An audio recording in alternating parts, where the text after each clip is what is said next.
So good morning, everyone, and welcome to the July edition of ScaleHealthTech Talk. My name is Vishnu Saxena. I'm the founder and the CEO of ScaleHealthTech, and I'm really very excited to have all of you here today.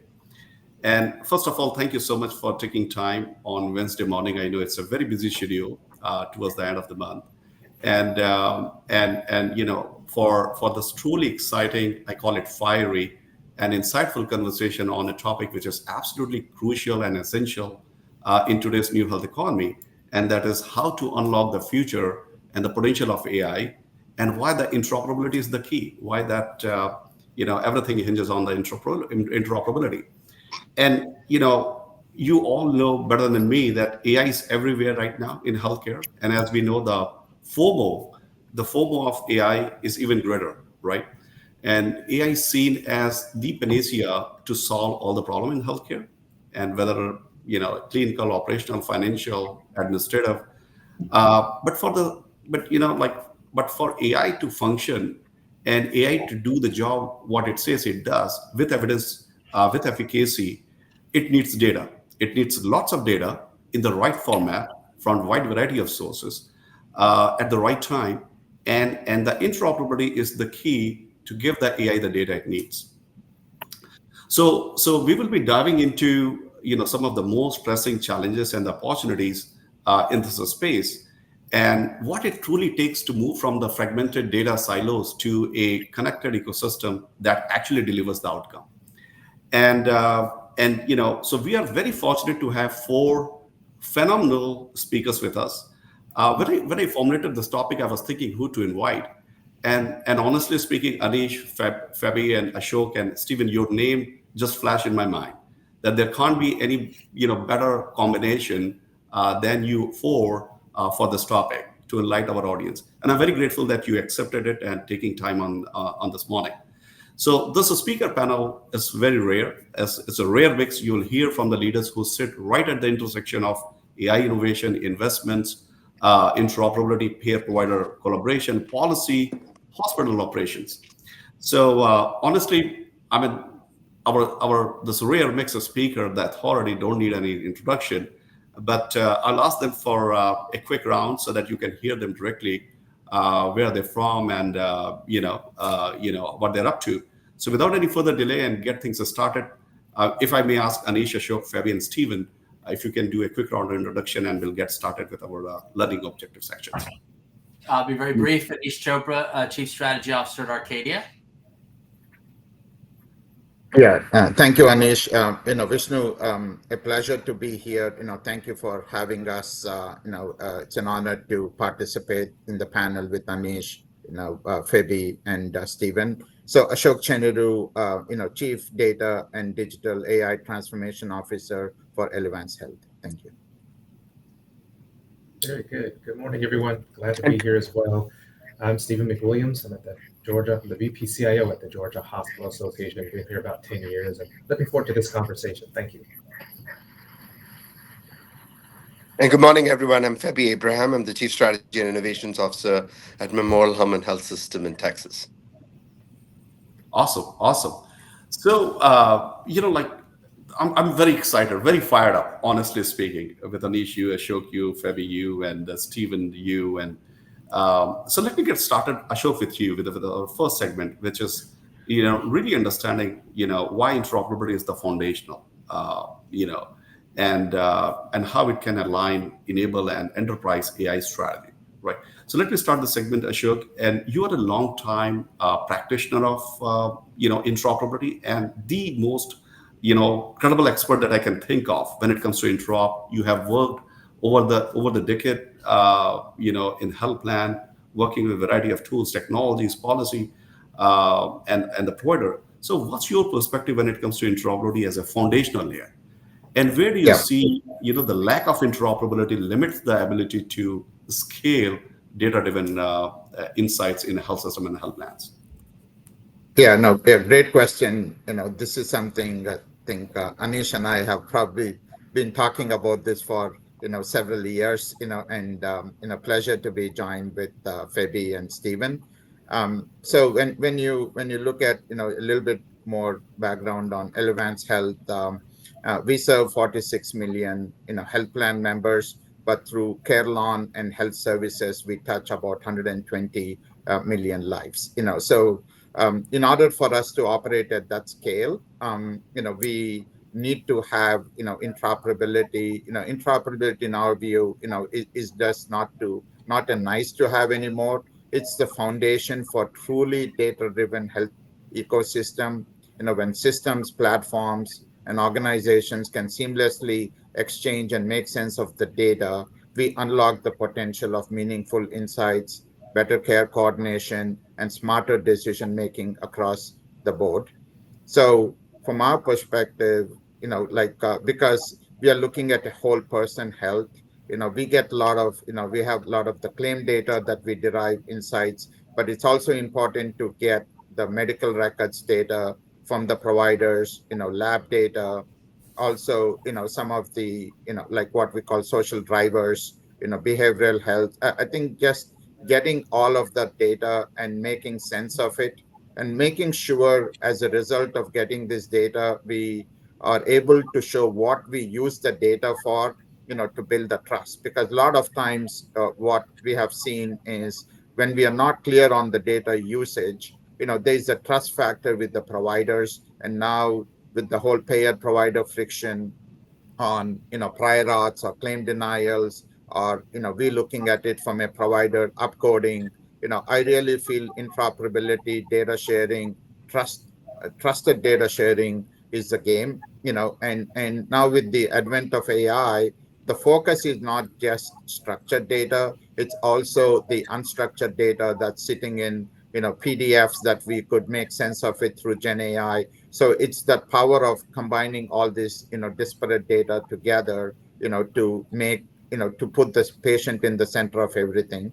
So, and we are fortunate, because our data platform that we manage, based on our historical data, has over 210 million lives. So anything we do is to build it at scale. But now, and I really want the pivot to be less about the term interoperability and more about how to remove the provider payer friction by seamlessly focusing on automating prior auth, or being able to adjudicate claims, and leverage the medical records once versus going to the providers and asking them for several times. And more importantly, build that bi-directional, so it's not just getting the data, it's also sharing insights back to the provider, sharing our claims data back to the provider, and focusing on the patient and reducing the admin friction.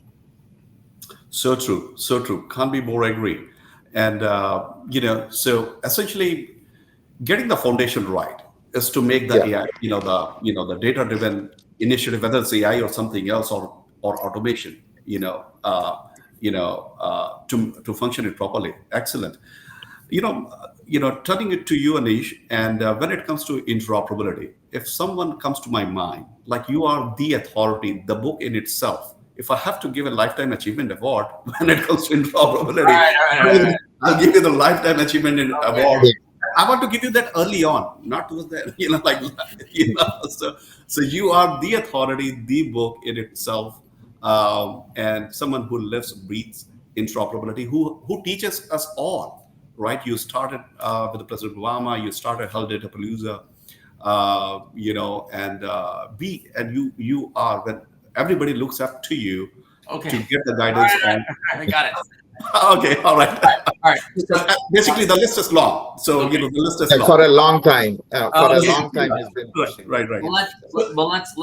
Let's dive into the question, Vishnu. Sure. I think, So yeah. guide us to our audience that why is interoperability is the foundation, not just technical requirement, but a strategic enabler. Okay. Remember, let's start with the highest level, then we'll get down to the granular. The United States is running a very unique experiment of public-private healthcare delivery.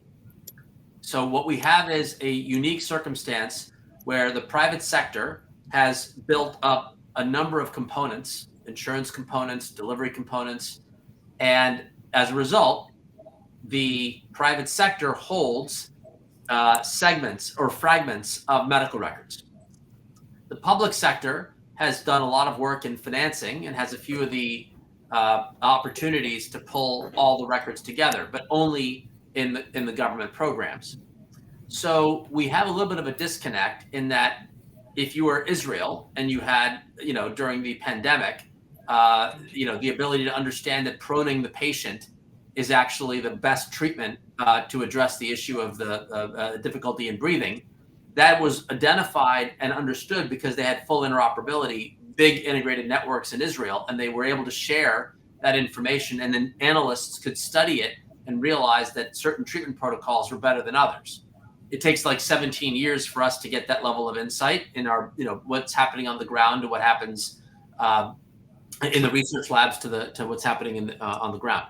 So this is call it a feature, not a bug, that we believe a private competitive market will make our delivery system more effective and efficient. But the downside is that we have fragmentation. Now, you get to the topic of interoperability.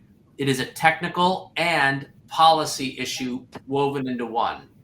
At the foundation layer, the patients have the right to be the aggregator of their own records. But as a technical matter, we make it very difficult to do that. So we've tried for 15 years with Blue Button to establish the principles that you should be able to pull your records. And you heard the Trump administration say on June 3rd that we're done waiting for this future. We're going to bring it now, and we're going to look for early adopters to come along the ride. And so pay attention, like we'll see more government action, but that foundation layer that I have the right to make my own records from fragmented to aggregated, that will happen. That's really at the moment now, that's a technical burden. The policy is clear. If I have the right, I assert my right, you should give it to me. Then we have another layer, which is the issue of physician to physician or provider to provider sharing. And there, the interoperability barriers, there's this legal framework called treatment relationship. So how do I know if Dr. McWilliams is asking for data that Dr. McWilliams is treating this particular patient? And how does Ashok, who has records on that patient, trust that Dr. McWilliams is actually in that relationship? So that adds a little bit more complexity in that you don't want to just have an open pipe. Anyone asks and anyone gets, because then you may violate privacy for the patient. And so we've got to deal with that question. A lot of policy debate about how to do that. And then where Ashok was going is even more complicated. When a payer and a provider share data, it's under a legal construct of minimum data necessary. So now I have a pipe, but now I have to decide what's the minimum amount of information I send through the pipe to meet the specific question that is being asked.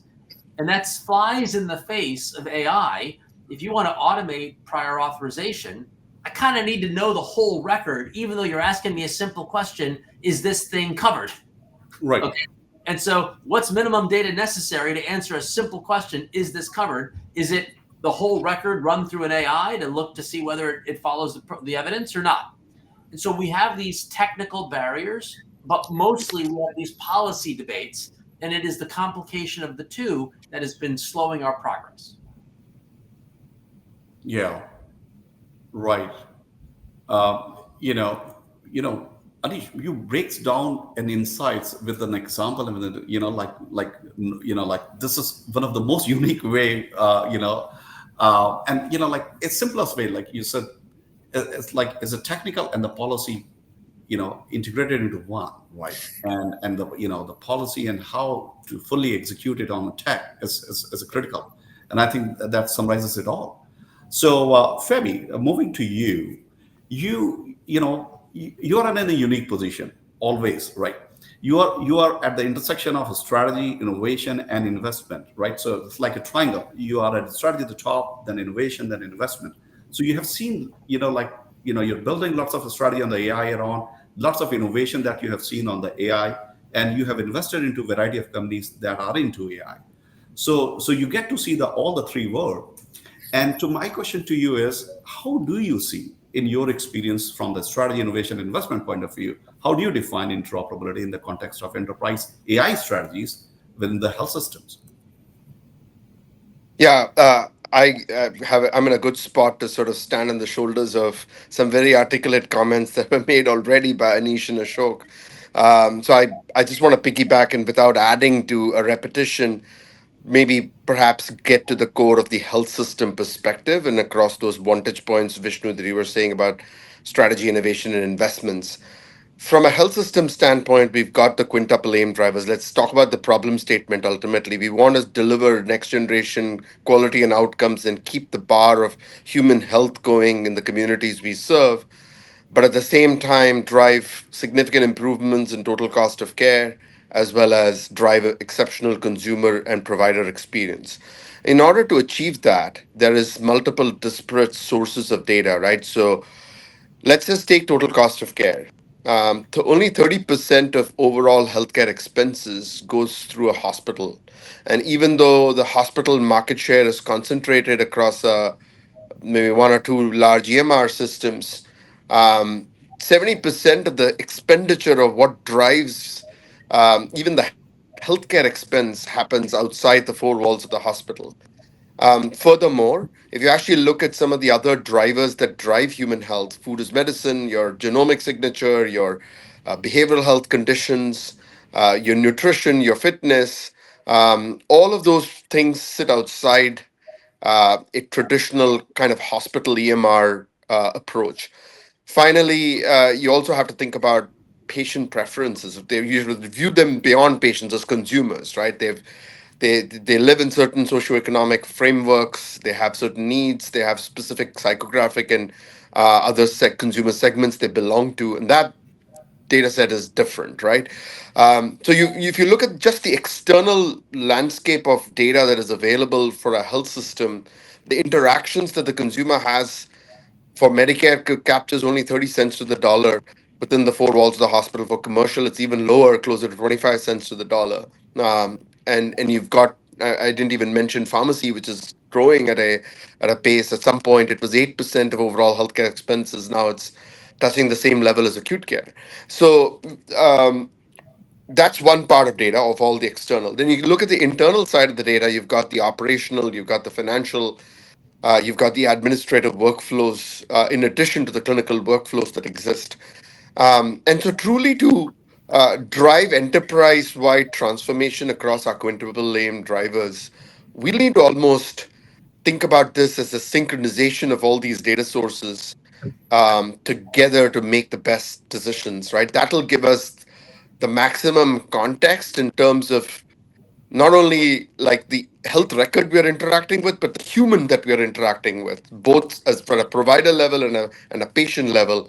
And that's what enables true enterprise transformation from our perspective, and will truly help us move towards putzing around with ideas that are more pilot ready when it comes to AI, to sort of truly capture the value from enterprise AI adoption at scale versus just pilots. So that's how I think about it. And so, when we look for it, whether it's investment opportunities or partnership opportunities, thinking about assets as a portfolio that solve that entirety of the continuum of total health versus just pure sick care within the four walls of the hospital is going to be critical. And that's how we can become effective partners to even folks like Ashok from the payer side.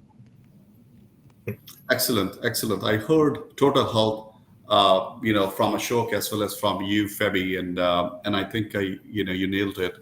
I mean, getting the data infrastructure ready, administrative, clinical, and then going through the pilots and going to enterprise wide scale. And I think so. At the core is where you want to get the home in order to get what you want to do. Whether it's AI or something else. So great point, Stephen. Going to you, you're also in a unique position. You are a CIO of the largest hospital association in the country. You yourself as a CIO, and you work with a variety of CIOs in the region. So you get to see a lot of what other CIOs, what fellow CIOs are doing, right?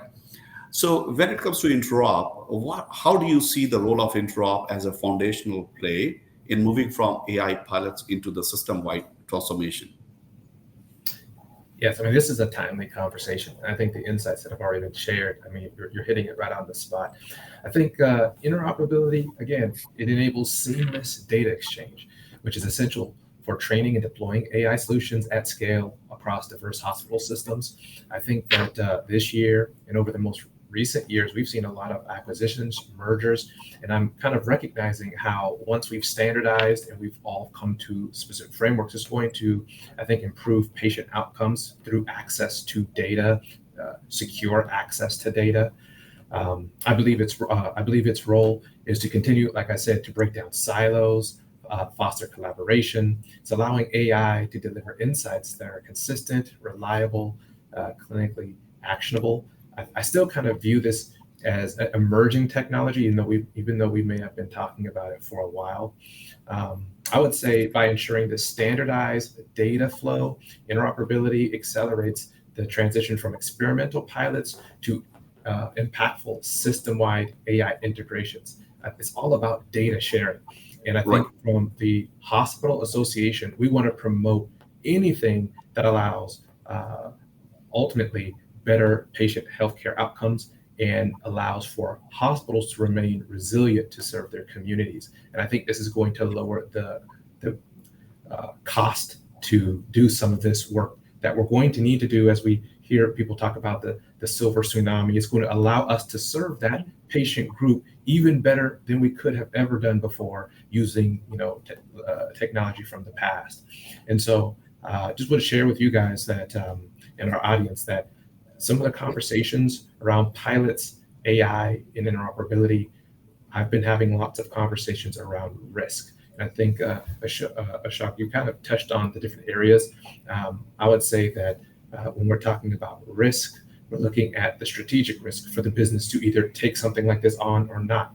I look at our rural hospitals versus our bigger systems where they may have more bandwidth and more financial resources to take on pilots and learn. And I would say that the learnings from these organizations, these pilots that they're able to implement, having these conversations like this allow some of the rural hospitals to not have to take on as much risk when they're bringing on these kinds of AI pilots and capabilities. I think that operational, we need workforce to be able to utilize these tools, or maybe it's going to impact how much workforce you need. Financial, you talked about when the leaders, we work with a lot of the CEOs, when they're looking at these pilots, how do we measure the return on value? How do we know if this really is worth the investment? We talked about compliance, regulatory, the fallout of how that ends up kind of settling down as we continue to have these conversations. Reputational. I'm noticing more than ever, some of our systems are either putting out in the forefront some of their technologies and how this is, and this is why you would want to come and see them versus maybe one of their competitors, but then vice versa too. The risk that's involved there, maybe you want to avoid it, or maybe the patient wants to opt out. Right. The AI pilots. And so obviously cyber technology is at play as well when you talk about interoperability and AI pilots. But yeah, I think my bottom line when I'm having conversations around risk is the hospital's commitment to innovation and willingness to do things differently that will be the driving force in their transformational journey. And so I always encourage these kinds of conversations and the sharing of how they're implementing these pilots and how their journey around interoperability is going, so that we all can win together. We're going to share the ingredients, share our lessons learned, so we can reduce the amount of unnecessary risk as we all kind of work together to serve our patients. Great. And Steve, I got an alert. If you can speak a little louder, I think that will be great. And I think all the great points of Steve, getting the data ready, making sure the hospitals are sharing the data, So, and I think you touched upon a little bit challenges also. So I think this is a great way to move to the second segment, which is more about, let's deeper dive into the challenges that that are preventing health system, health plans from using and deploying and scaling AI tools. So Aneesh, let me start the segment with you. And you touched upon it. Let's go a little deeper into it. Where do you see the biggest breakdown is happening in the interoperability? What's going on? What's the challenges? Like the breakdowns and the hurdles that you see that are preventing health system and the health plans to go from pilot to scale AI projects? Yeah, well, I mean, I'll answer this in three parts. So let's start with first principles. The interoperability rails that exist today, health information exchange and patient access to records through APIs. Both of those sort of at scale, but not perfectly working services largely exclude plans. Data sharing is for treatment and for individual access, but payer-provider data sharing is flat file manual exchange between the two parties, for the most part. And private networks that have emerged where you can kind of license software that allows you to kind of opt in to do more data sharing.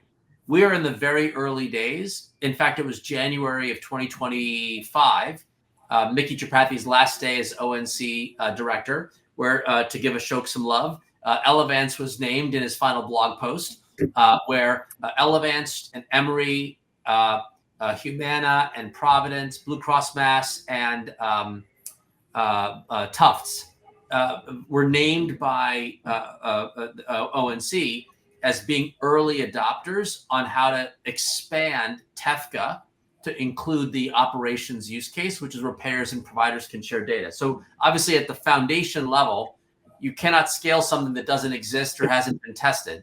So we got to test and then validate and then scale TEFCA for operations. Let's call that like kind of box one.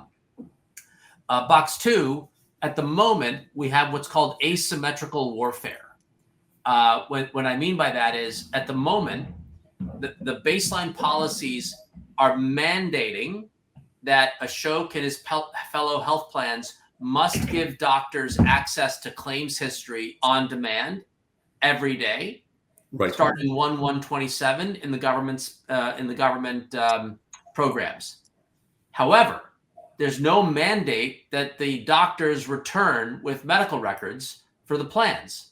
So if you're sitting there on the health plan, you're about to spend a collective $500 million, if not more, in IT spend to comply with this regulation. You're going to be forced to make it available to all of the doctors, but they have no obligation to give you anything in return. So that's asymmetrical. And on the AI front, to be even more provocative, most of the states are beginning to regulate to prevent health plans from using AI for prior authorization, certainly for denials.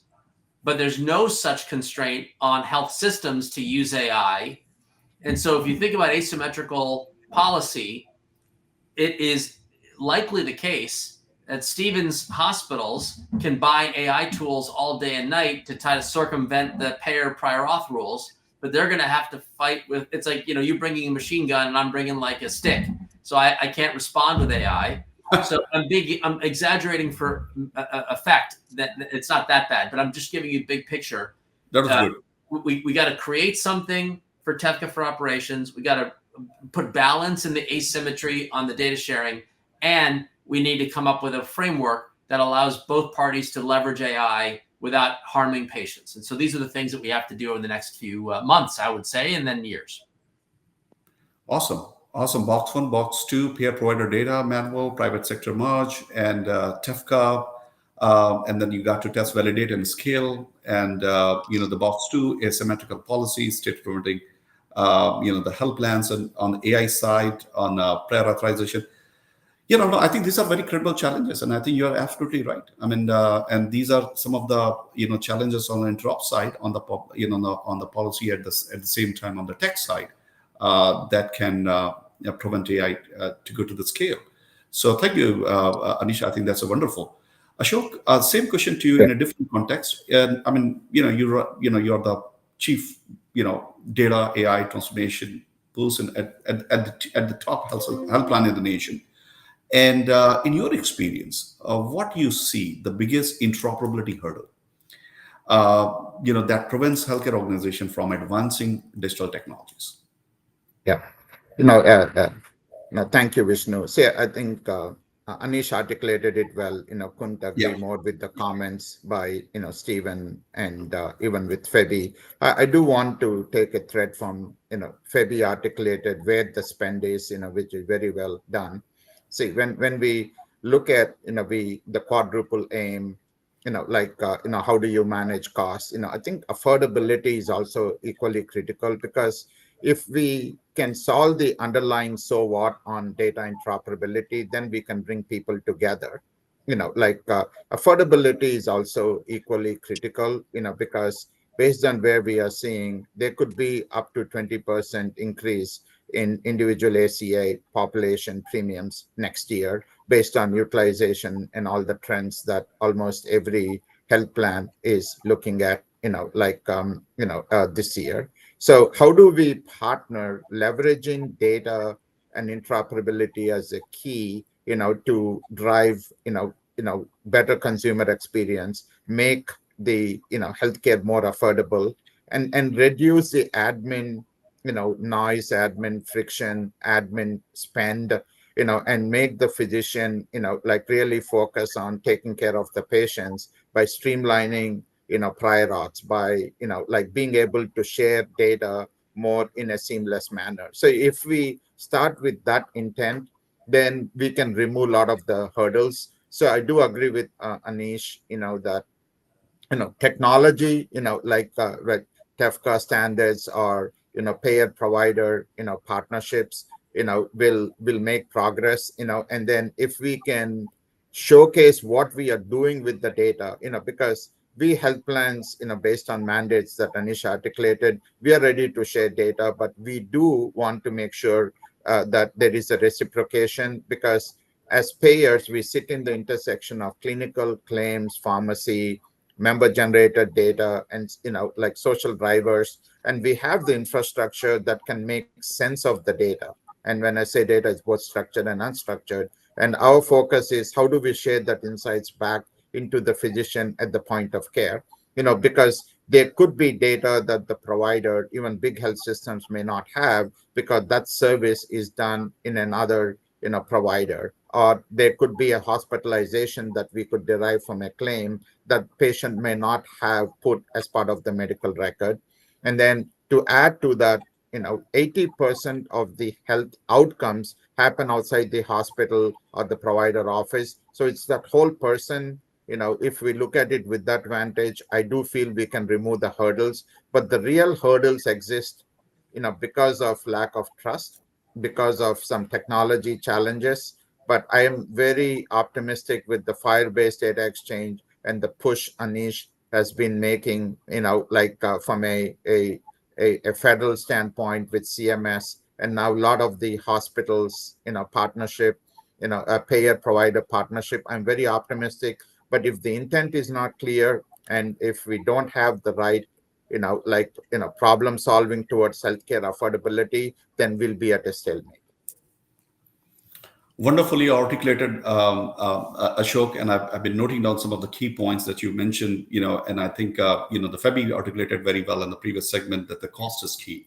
And as you said, Ashok, and truly, and the cost is key, and for the health plan, it is making sure that, affordability is critical, and, how you leverage the data as a key enabler for the better experiences, reduce admin, experiences and all. And as you rightly said, like the 70 to 80% of the care happens out of the wall, and you have the data that hospital they don't, right, on the clinical claims, the pharmacy and SDOH. So that has to be readily available, and the lack of trust and the tech challenges. So all the right check marks, and I think these are some of the things which are very critical when it comes to what's happening in the terms of like interoperability layer hurdles. So Stephen, going to you. Let's talk about, if you can give an example, in your experience, have you come across a situation where an AI project has failed, due to interoperability limitations? And, if you come across any such situation, please share. And, what has been the learnings? Yes, and hopefully you can hear me a little better. I did modify my microphone. Excellent. Much better. Yeah. There you Awesome. go. Thank you. So yes, we hear a lot of stories where there's different uh, outcomes. I know that the one that pops to mind right now, I think that, or a few, we're finding that these projects are stumbling when siloed systems prevent access to critical data sets, undermining the model accuracy and critical usefulness. And so I think that plays a critical role. I also would say that it highlighted the interoperability isn't just a technical requirement, it's a strategic imperative for meaningful AI adoption in healthcare. So Right. we got to make sure we're talking to the right folks and we're bringing the right folks along on this journey. And so my heart continues to go out to the rural healthcare systems that are eager to participate, but just like the larger organizations at times, the smaller rural organizations have different hurdles and sometimes more hurdles to overcome to participate in the interoperability and the AI conversation. And so technical debt. I heard a hospital recently talk about how they're deploying yesterday's technology tomorrow because they're still trying to make up for their inability to kind of keep up just due to resource constraints. And so that becomes a barrier for these types of projects. So, so my kind of takeaway here is when I have these conversations is although we like to talk about the technology, the focus on the technology itself sometimes can overshadow the actual problem that we're trying to solve. Right. Being first to market with new innovations doesn't always translate into better outcomes for patients. And I think as long as we keep what like what has been said, as long as we keep our patients first and understand what we're trying to solve, and we bring in the right stakeholders within the organization early enough, and kind of move together, I think we may see more. We see less barriers come up, particularly for our rural hospitals, which, like I said, my heart goes out to them because I want to see them win, just like the bigger organizations that have just as much resources available for them to participate in some of these AI capabilities and technologies. Truly, truly. Siloed system, you got to have the right folks, and particularly the rural health systems wants to participate, but they are, very little bit behind on the technical debt. They are implementing yesterday's technologies today. Before I go to Feby, on this question, Anish, you want to chime in? What's going on, and with the rural areas? Let's remember the following thing: AI tools, generative AI tools, are trained on the internet. Yeah. That's not medical records. Yeah. So a lot of what you're describing is the next frontier. So let's be negative before we become positive. There are companies that have data sharing rights that sell data in these fragments to AI companies to train. So that you can kind of buy, to Stephen's comments, you can almost buy the data, which is going to potentially bias how and in what manner it gives you some feedback. That sucks. What we really want is something where maybe the Georgia Hospital Association could be part of this. How do you pool medical records in such a manner that would allow us to combine Ashok's? So, Stephen, we could even do a deal on this Zoom, right? You got the Major Blue in Georgia. You got the big Georgia Hospital Association. Imagine a world where the payer and the provider collaborate, and the premise is that the information together, de-identified, can be used to train models so that both of you can adjudicate evidence-based guidelines in a similar manner. What you don't want to have is that my AI thinks you're not following the guideline because it's trained on other data. Your AI says that you are in the guideline. And so is AI deflating administrative costs, or are we inflating AI costs? Because now we're doubling the number of appeals, manual reviews, all because our respective AIs are telling us to fight because it's not, the other side isn't doing it appropriately. And so, if I were gambling right now, Vishnu, I would say that we're on the path of inflationary AI, where we're going to be boosting appeals, boosting denials, arguing that my AI thinks that you're wrong and your AI is wrong. And so that world is not a great world. Now, Feby is both. He's formed Longitude, and so Longitude is going to bring some of that payer-provider data together. So Longitude could be a great source to train AI models to get to objective truth. This patient does or does not follow the evidence-based medicine, and let's proceed without friction in funding the care that's needed for that treatment. So true, and I always learn some new terms, Anish, from the TechTalk when you come and your talks, whether it's a ScaleHealthTech or somewhere else. Deflationary AI, right? Right, and I think that's the right thing to do, and like making sure that the AI reconciliation happens, right? My AI is better than your AI. Hey, and listen to that. And I think that's something very important. And I think, Steve, hope that makes sense. What Aneesh shared some ideas on the getting that rural health and the Georgia as a state, talking and with a wide variety of the stakeholders. Fabi, coming to you. So, like you have seen lots of companies, you have seen lots of innovation, from the pilot to scale. So, in your experience, what do you think is the persistent technical barrier that you have seen, in your experience, and when it comes to deploying interoperable AI at the scale, and how did you address them? Yeah, it's a great question. By the way, hopefully you can hear me okay. I've been furiously trying to play with my settings just to sort of see if everything is going well, because I've had some issues coming in and out. But just to sort of, and maybe those are technical barriers we need to eventually address in health systems too. Okay. But just to get to the specific AI related technical barriers, I think for me, I think, three big buckets, right? One is the the periodicity and the frequency, the periodicity, frequency, and latency of the data, right? Which is, I want near real time information about the patient journeys at any given point of time. Do I get that same cadence when I think about all the interoperable framework I set up? What's the sort of data gaps, therefore, I have that will lead to a clinical outcome?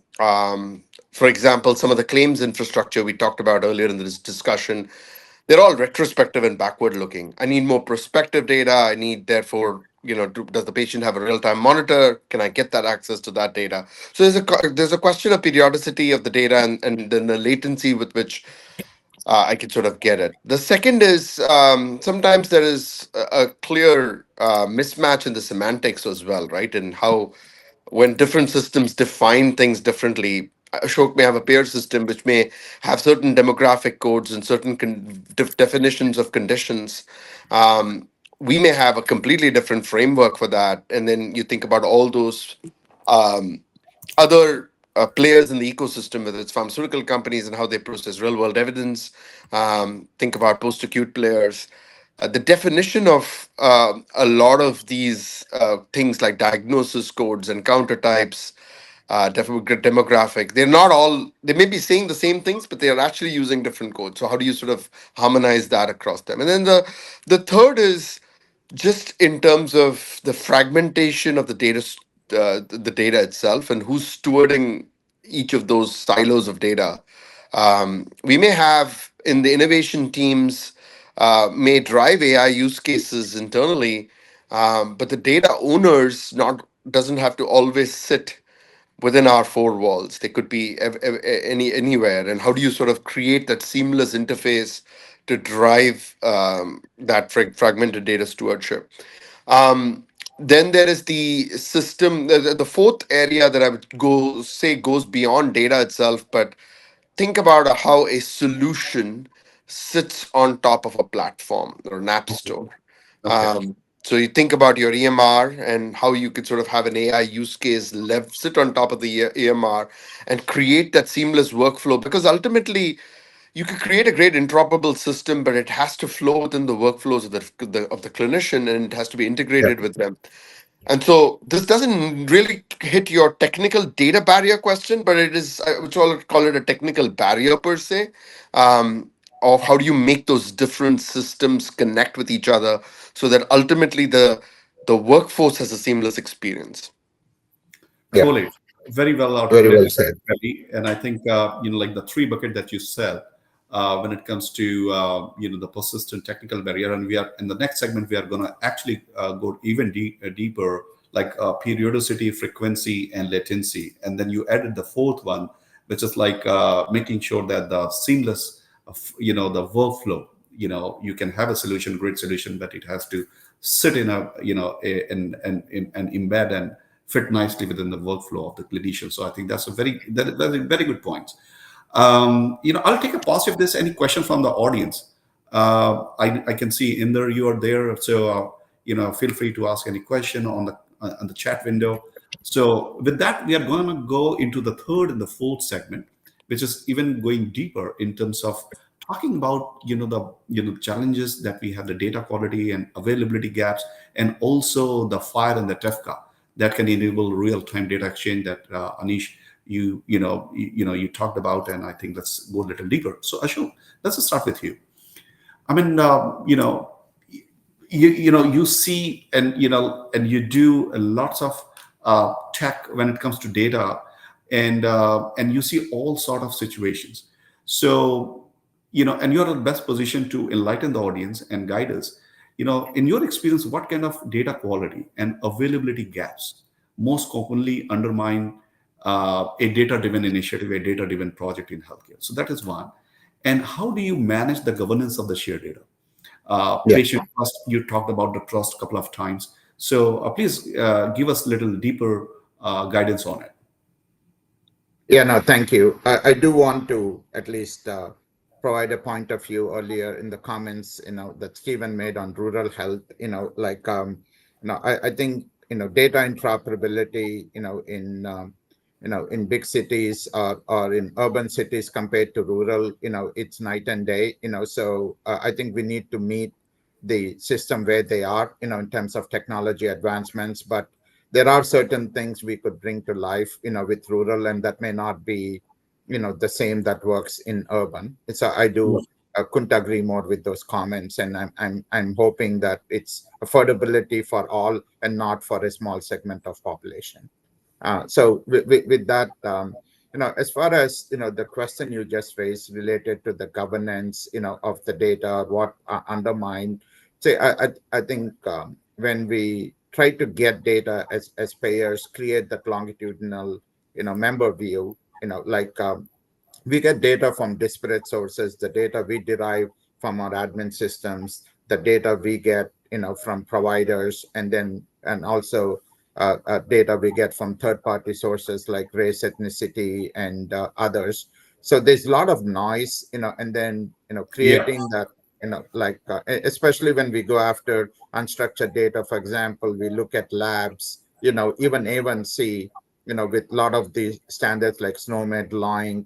A1C can be represented in different ways, and what comes from a medical record can conflict with what we derive from claim or third party. And sometimes, when when we get limited data, to Anish's point earlier, that could lead to even more misleading, because our goal is we rather not infer something with limited data, because that could lead to certain messaging back into the provider, and can lead to a wrong decision or something that may not be good, versus putting the right checks, and with AI too, to make sure the data is absolutely valid, especially if we are coming up with a gap in care message that we are measuring providers on outcomes, that we share it to integrate into their workflow. We absolutely have to be right.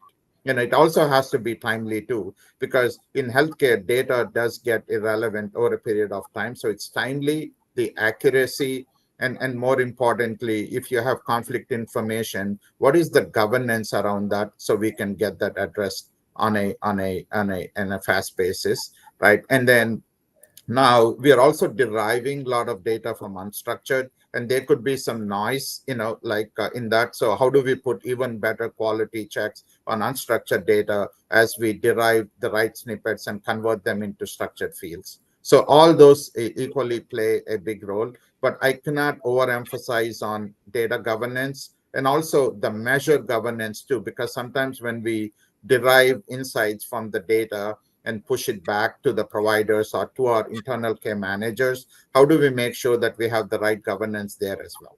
So those are my key points. Yeah, so true. Enterprise data governance is something extremely important. How the data is being governed across, the enterprise, and when it leaves the door of a health plan and goes to other organization. And I think creating a longitudinal view, I think that's very, very important. And you rightly said, Ashok, there's a lots of noise, and getting it right, to get the right data, and having the right checks, making sure that data is absolutely valid, for the data driven initiatives. So I think that's so true, and thanks for that.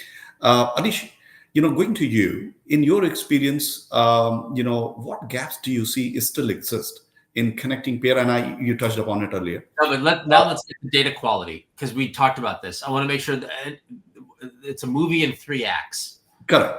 Act 1 was a policy decision when we did the HITECH Act that allowed each IT system to own a proprietary data model. We don't have an open source data model. Every EHR system has its data model. Right. So that was the decision. Now, obviously, the VA had an open source one. We could have picked the VA data model. We didn't do that. So point 1, it's proprietary. Right. Means now we get to point 2. The policy and interoperability was you had to map and share. 2 steps. The mapping is what Ashok is talking about. If the A1C comes in and I store it however I store it in my proprietary method, I have to map it to a LOINC code or some other mechanism by which I can share it to a third party and have it be understood. The quality of the mapping under the ONC rules is supposed to be 100% accurate. There's been no enforcement and no complaints on whether the data coming out of the pipe is accurate or not. And if Ashok finds that the lab company sent the results back to Elevance directly and it was accurate, but then the lab company sent it to the hospital, who then coded it incorrectly in the EHR and sent a different thing, what's the source of truth? That sucks. That's this mapping problem. And then we get to chapter 3. Maybe it's a Nirvana map. Karandeep, our friend at UC San Diego, wrote an article, quote, "Notes are all you need." And he basically says, forget the mapping.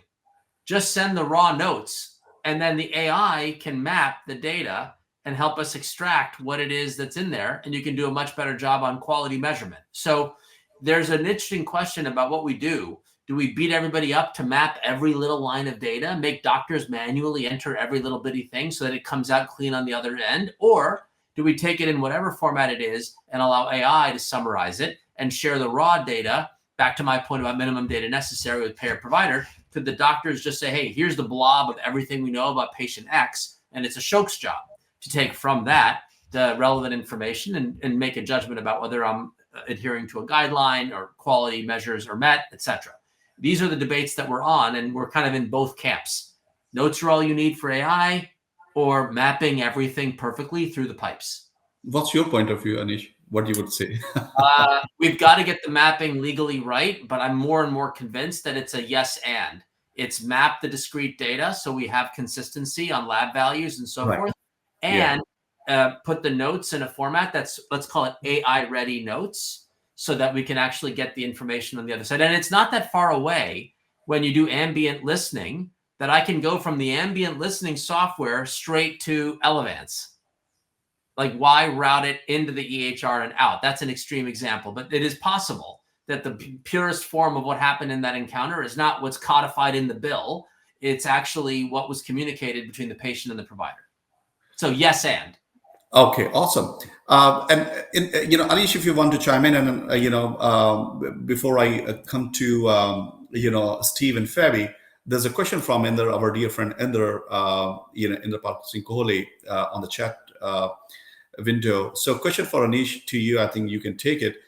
We are one of the initial few to go live on TEFCA, but due to limited exchange of data, the regional health exchange is still are filling the gap. When do you see this going in terms of tipping the scale, especially for non-Epic EHR exchange of data? Let me make this very clear. In there, for provider-to-provider exchange, obviously incumbent historical HIEs obviously are flush because that works, but they're empty for payer-provider. So the key question in there is, do you have a payer that you are willing to partner with through TEFCA? That is what Ashok did with Emory. That is what Humana is doing with Providence. That is what Blue Cross Mass is doing with Tufts. And if that works, you're going to start to see much more of the market moving to TEFCA, or obviously CMS announced on June 3rd that it will participate in trusted data exchange, didn't explicitly state TEFCA. So there may be a TEFCA and a TEFCA CMS option. And so really, Inderpal, you want to figure out, find a friend, okay? Pick a payer partner and say, we want to experiment with whether this is the vehicle to do it. And I don't know, I don't know, I forget what your health system is, but maybe it's Element, maybe it's a Shoke, and you can do it with a Shoke. But my point is, this is the opportunity to do collaboration through the TEFCA pipes and or whatever CMS chooses to say in its trusted exchange. Awesome. Hope that answers your question, Inder. If not, the Lyle Groot is right there. We'll bug Aneesh after that. All right. So moving to Steve, to you on the same learning objective. We are at the 3 and 4. So in working with a variety of Georgia hospitals, how do you see the majority of these organizations adoption on FHIR API and AI workflow? And does GHA has a strategy for engaging with TEFCA, and how do you see it enabling the future AI use cases? Loaded question. You want to break it down? Yes. So from a state perspective, my opinion is that we're still, I would say, early in the FHIR API adoption journey, but I think momentum is growing as AI driven clinical workflows demand standardized data access. So I'm optimistic. I think we're moving in the right direction. I would say that GHA is keeping TEFCA top of mind as part of a statewide interoperability strategy to support smarter data exchange and better integration of AI solutions. We do sit on boards and do have, since we're an advocacy group, we do represent hospitals in areas where hospitals may not have a voice, independent or specific systems. So we are able to represent them as a whole to continue to push the ball downfield on this particular topic. I believe TEFCA trusted framework could accelerate AI adoption by enabling consistent, secure access to process data, which we've kind of already talked about. But I think for us at GHA, part of our strategy is around education. We have to demystify some of this content for some of the players that are not as closely involved, but it will impact them and how work will get done and the kind of access they have to complete their patient care. And so helping our members to better understand their responsibility as senior leaders. We're talking about the CEO, CFO, other C-suite. These initiatives can sometimes get handed off solely to the technology teams when it comes to this stuff. And I think that is unfortunate. And so I do not believe Georgia has any state-specific legislation right now involving TEFCA, but healthcare organizations and stakeholders in Georgia are actively engaging with the TEFCA through national frameworks and federal initiatives. And so I am specifically sitting on some of those committees as well, just to make sure that anything that's relevant, we're reporting back to our team so that we can report that to our CEOs and C-suite, our hospital leaders.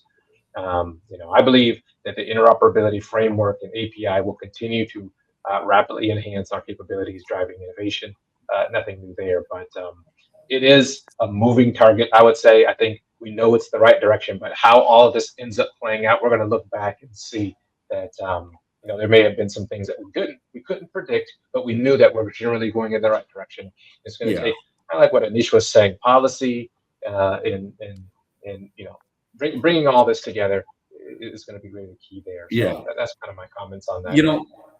Thank you, Stephen. Totally agree. And with Ashok, Aneesh, Fabi, and Stephen, it's very easy to lose track of the time because we enjoy so much of the insights. So we know we are, running. We are just touched the top of the hour. If you can just go like a 2-3 minutes because we started like 5 minutes late.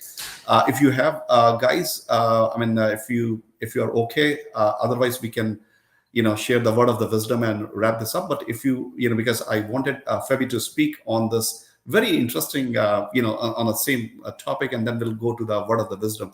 So Fabi, in short, what are the most impactful AI use case that you have seen that were only possible through the strong interop and the FHIR and the TEFCA? If you can, be real quick. Yeah, I'll try to be very quick so we can cut to the chase and get to the words of wisdom, because I want to hear this group's word of wisdom as much as the audience does. But I think it's really about the continuity of care for the patients. So you think about from a hospital standpoint, I was mentioning total health.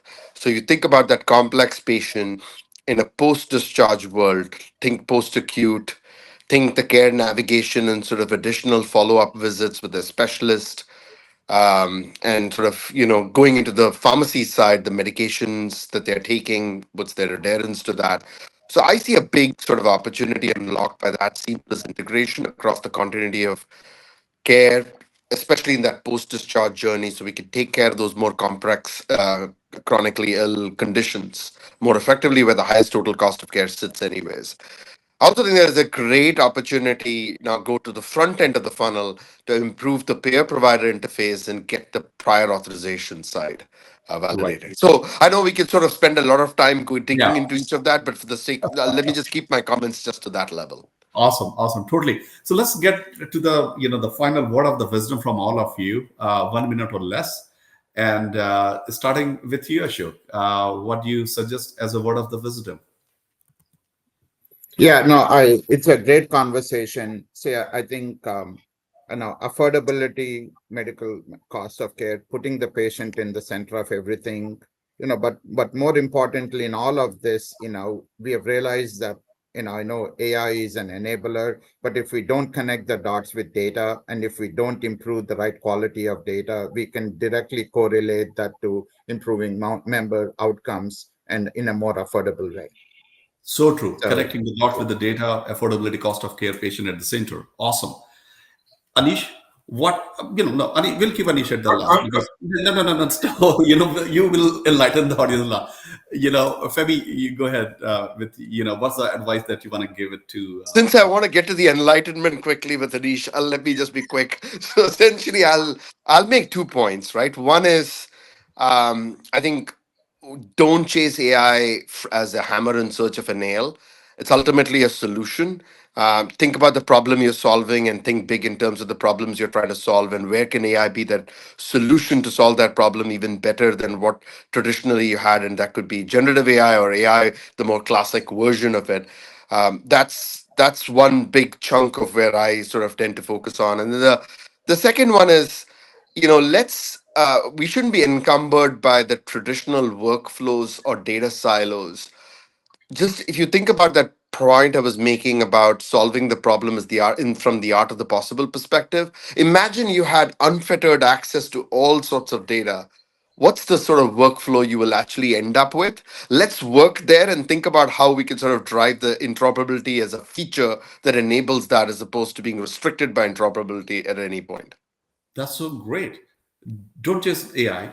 Focus on the core and imagine a great world, a futuristic, ideal situation, and then work backwards. Great, Femi. Stephen, what's your wisdom of that? What are the wisdoms for the Oh leaders? yeah, I'll piggyback off of what Febby was saying. I think it's not just wiring data, it's wiring mindset. Aligning AI with interoperability isn't just an IT project, it's an enterprise movement. Bringing Great. clinicians, operations, and legal into the conversation early is vital, or you will build a Ferrari that no one knows how to drive. Like that. So enterprise movement. That's a great. Sir, please Yes. guide us. Well, remember, we need scale in a world of fragmented systems. In order to get scale, we will need regulation and standards to make the data flow for these AI use cases.